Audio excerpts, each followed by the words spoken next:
सभापती महोदय, महाराष्ट्राला 1 ट्रिलियन ची इकॉनॉमी करण्याची अर्थव्यवस्था करण्याचं एक स्वप्न आपण सगळेजण घेऊन पाहतोय। 2030 साली महाराष्ट्राची अर्थव्यवस्था ही $1 ट्रिलियन ची झाली पाहिजे। या दृष्टीने वेगाने विकास करणं खरं गरजेचं आहे। आज आपण पाहिलं तर 10% विकास दर जर असेल तरच 2035-40च्या दरम्यान आपण हा 1 ट्रिलियनचं स्वप्न खरं तर प्रत्यक्षात उतरताना पाहू शकणार आहे।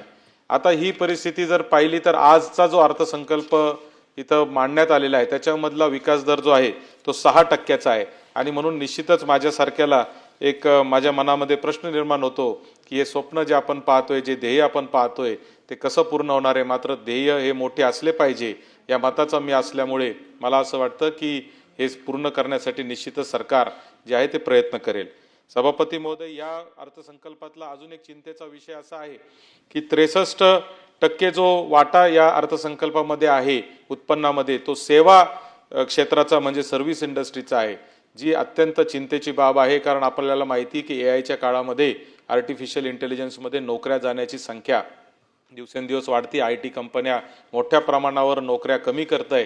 अशा परिस्थितीमध्ये सर्व्हिस इंडस्ट्री हा एआय नंतर एआयचा सगळ्यात मोठा मारा जो होणार आहे तो सर्व्हिस इंडस्ट्रीवर होणार आहे आणि म्हणून ही देखील आपल्यासाठी चिंतेची विषय आहे आणि म्हणून उद्योग क्षेत्र जे आहे, मॅन्युफॅक्चरिंग आहे, त्याच्यावर जास्त लक्ष देणं येणाऱ्या काळामध्ये गरजेचं आहे। सभापती महोदय, आपलं ज्या पद्धतीचं कर्ज आपण पाहिलंय की 11 लाख कोटीपर्यंत 9.5 लाख कोटीचं कर्ज आपण मांडलेलं आहे। 9.5 लाख कोटीचं कर्ज या राज्यावर असताना त्याच्यातला जास्तीत जास्त जो खर्च होतोय तो पगार, पेन्शन आणि व्याज या विषयांवर कमिटेड एक्सपेन्सेस ज्याला आपण म्हणतो त्या कमिटेड एक्सपेन्सेसवर जातोय। याच्यामधून राज्यासाठी काही ॲसेट तयार होणं, संपत्ती तयार होणं हे मात्र होताना दिसत नाहीये, जी देखील एक आपल्या अर्थसंकल्पामधली चिंतेची बाब आहे। सभापती महोदय, अनेक ठिकाणी आपण पाहतो की राज्य शासनाला खूप मोठ्या प्रमाणावर येणं आहे। आपण अनेक वेळा प्रत्येक अर्थसंकल्पीय अधिवेशनात पाहतो की शासनाच्या वेगवेगळ्या महामंडळांकडून किंवा वेगवेगळ्या आस्थापनांकडून जे जीएसटी येत असतं त्याला आपण एक स्कीम आणतो, दरवर्षी आपण ती स्कीम आणतो आणि त्याचे पैसे वसूल करण्याचा प्रयत्न करतो। राज्यामध्ये आज आरटीओ टॅक्सच्या माध्यमातून असेल किंवा रस्त्यावर जे दंड होतात जवळजवळ 5 ते 7 हजार कोटी रुपये हे परिवहन विभागाला येणं लोकांकडून आहे। लोक ते पैसे भरत नाही, परंतु जर अशी काही योजना जर राज्य शासनाने आणली की त्याच्यामध्ये सवलत जर देण्याचा जर काही योजना आणली तर निश्चितपणाने लोक जे आहे ते पैसे भरतील आणि परिवहन विभागाला देखील त्याच्यामध्ये मोठ्या प्रमाणावर उत्पन्न मिळू शकतं असं मला वाटतं।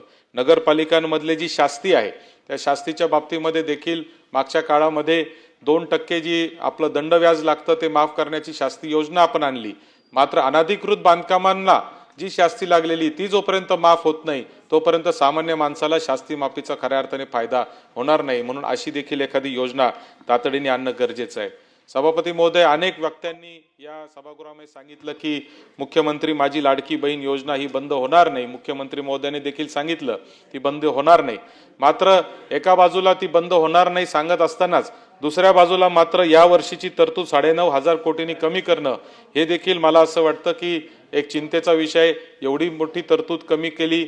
मागच्या वेळेस ती जी तरतूद होती ती जवळजवळ 36,000 कोटींच्या होती, आज 26,500 कोटीच्या घरामध्ये आलेली आहे। एवढी मोठी तरतूद कमी करण्यामागे नेमके कारण काय हे देखील मला असं वाटतं की सभागृहाला कळालं पाहिजे।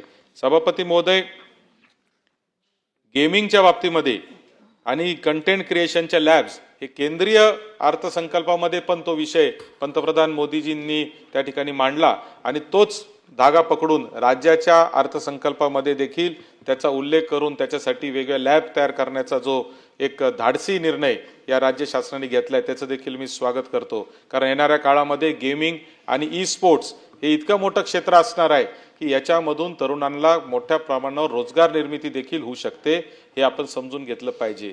गेमिंग म्हणजे गॅम्बलिंग नव्हे, ते काय सट्टा नाही, ते काय जुगार नाही, ते म्हणजे स्पोर्ट्सचाच एक नवीन प्रकार आहे। हे देखील आता आपण स्वीकारलं पाहिजे आणि त्या दृष्टीने आपण काम करणं गरजेचं आहे आणि त्याचाच उल्लेख हे केंद्रीय अर्थसंकल्पात पण होता आणि आज राज्याच्या अर्थसंकल्पामध्ये पण त्याचा उल्लेख आहे।